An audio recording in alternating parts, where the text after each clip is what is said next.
woman at the well. 3 days later, I was in there to tell them that he had died. Judas Iscariot. I am good with money. Although the earphones would pick up anything.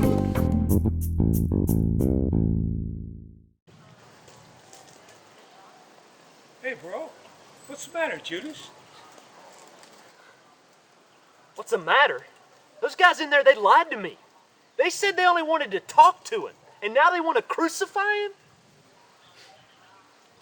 Wasn't part of the deal.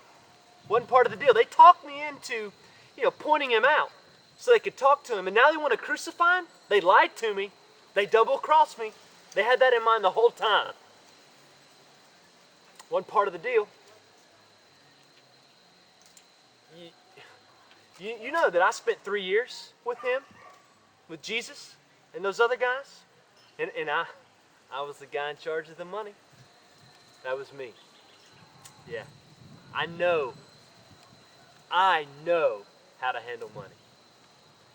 And looking back, if we'd had enough money, we could have paid those guys off. I could have bribed them. I could have paid them off. Jesus, he knew. He knew that I knew how to handle money. He knew that. That's why he put me in charge of it. And he just wouldn't listen. Imagine just a small fee to come hear him speak. And then a little trinket here and a little trinket there. And that water into wine. Whew. I could have made a fortune. I could have made a fortune if I could have got in on that. And then feeding everybody with one kid's lunch. I could have filled a bag full of money. In those 3 years, I never had to spend anything. Never had to pay to stay somewhere. Never missed a meal. Only had to pay for one meal, and that was during Passover. Jesus had these supernatural powers, and we could have exploited it. We could have used it. Imagine Jesus in charge of the government and me in charge of the finances. It's perfect. I used to lay in bed at night thinking about Jesus in control of the government and me in control of the finances. Jesus, he had some money savviness. I was impressed. He understood. If you work hard, you get a little bit. If you're a slacker, you don't get that much. And he understood how the world works. You give a little here, you give a little there. And if you're in the military, you're a general, for example, in the army, you slip them a little something. He understood all that. He got the taxes. He understood it. Government needs taxes. The government needs money to function and to run. And so we give them a little bit. But then you share. You share. You give a little bit it's non-taxable. Government can't touch that. So you share some. Yeah. Do unto others. We had something there. We could have used that.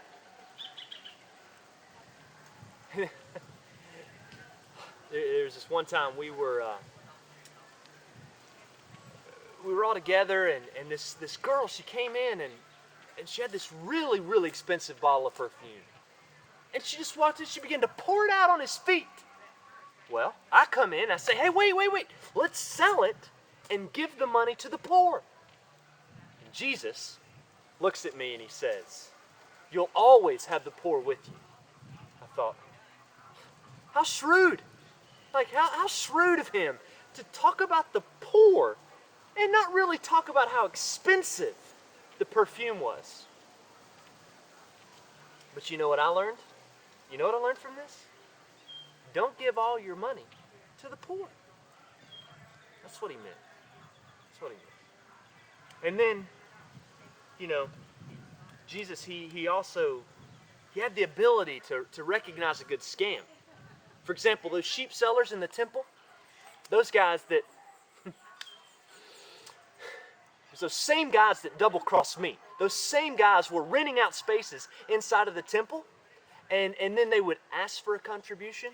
Yeah, everybody knew that it was a ripoff. But Jesus, he got them there. He got the last laugh. He came in one day, threw out all the tables, kicked the guys out, called them a bunch of thieves. You know, when I think about that day, Jesus, he really seemed to take that personal. God's house, he said. Actually, he said my Father's house. My Father's house. That's the way he was. When he would spend hours talking to God, and he always called him his Father.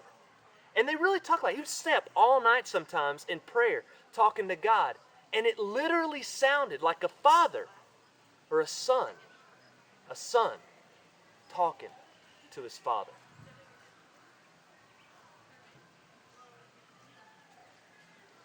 I guess now I don't have a job. I'm unemployed. What have I got myself into? But hey, you don't have a job for an old tax collector like me, or I'm good with money. Have I told you? I am good with money. I can handle the money.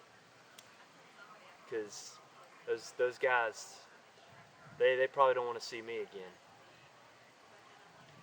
And then those guys that they lied to me.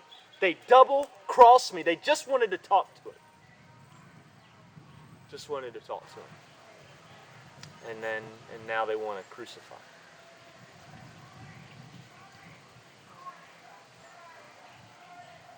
That's enough. That's enough. Yesterday, Jesus Christ was crucified. Today, one of his disciples, Judas Iscariot, committed suicide by hanging. You know, what's interesting to me is that Judas, as we look at his life, he spent 3 years with Jesus. And his life is evidence that you can hear about Jesus, you can experience Jesus, but that doesn't mean that you know Jesus. In those 3 years, he never fully understood that it was the Son of God incarnate that he walked with, God who came here to die for his sins. Judas always focused from a worldly perspective. He saw Jesus' potential and what he could do in this world. Imagine Jesus as the head of a government. Imagine Jesus ruling a nation. Judas saw financial gain. Judas saw what he could personally, selfishly gain. The glory that Judas himself could have as a result of Jesus' life on this earth. And so I just encourage you, look and examine the life of Jesus and look at your own heart. What motivates you in your walk with God? Is it the glory of God? Is it to surrender your life to Jesus Christ and be it his beck and call to serve him in whatever capacity he sees fit? That's something Judas never saw. And it scares me that in today's church that people can spend a lifetime in church, play in church, and never know who Jesus Christ is. And I think that's what Judas teaches us.